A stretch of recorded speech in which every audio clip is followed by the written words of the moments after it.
સુરતમાં જાહેર રસ્તા પર હત્યાના બનાવમાં હચમચાવી નાખતા સીસીટીવી સામે આવ્યા છે। ગાડી સાઈડમાં કરવાની નજીવી બાબતે માથાકૂટ થયા બાદ યુવક પર પિકઅપ વાન ચડાવી દેવામાં આવી હતી। એટલેથી પણ ન અટકતા યુવકને 150 મીટર જેટલો ઢસડવામાં આવ્યો હતો, જેના પગલે તેનું મોત નીપજ્યું હતું।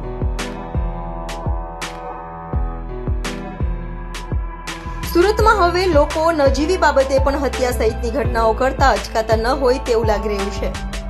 ત્યારે કતારગામમાં અકસ્માત કરી હત્યાની ઘટનાને અંજામ અપાયું હોવાની ઘટનાના સીસીટીવી સામે આવ્યા છે। કતારગામ પોલીસ મથક વિસ્તારમાં રત્નમાલા 4 રસ્તા પાસે બાઇક ચાલકો સાથે ગાડી સાઈડમાં કરવા બાબતે ઝઘડો થયો હતો, જે માથાકૂટ વચ્ચે પિકઅપ ચાલક મૂળ મહારાષ્ટ્ર પાલઘરનો અને હાલ કામરેજ ભરવાડવાસ ખાતે રહેતા મયુર અર્જુન મેર દ્વારા ફૂલ સ્પીડમાં પિકઅપ ગાડી લાવી યુવકને અડફેટે લીધો હતો। યુવાન અડફેટે આવ્યા બાદ પિકઅપ ચાલકે તેને 150 મીટર બોનેટ પર ઘસડ્યો હતો અને ત્યારબાદ ગાડી ચડાવી દીધી હતી, જેને લઈ યુવાનનું ઘટના સ્થળે જ કમકમાટી ભર્યું મોત નીપજ્યું હતું। બનાવને લઈ પોલીસને જાણ કરાતા પોલીસ કાફલો સ્થળે દોડી ગયો હતો અને તપાસ હાથ ધરી હતી।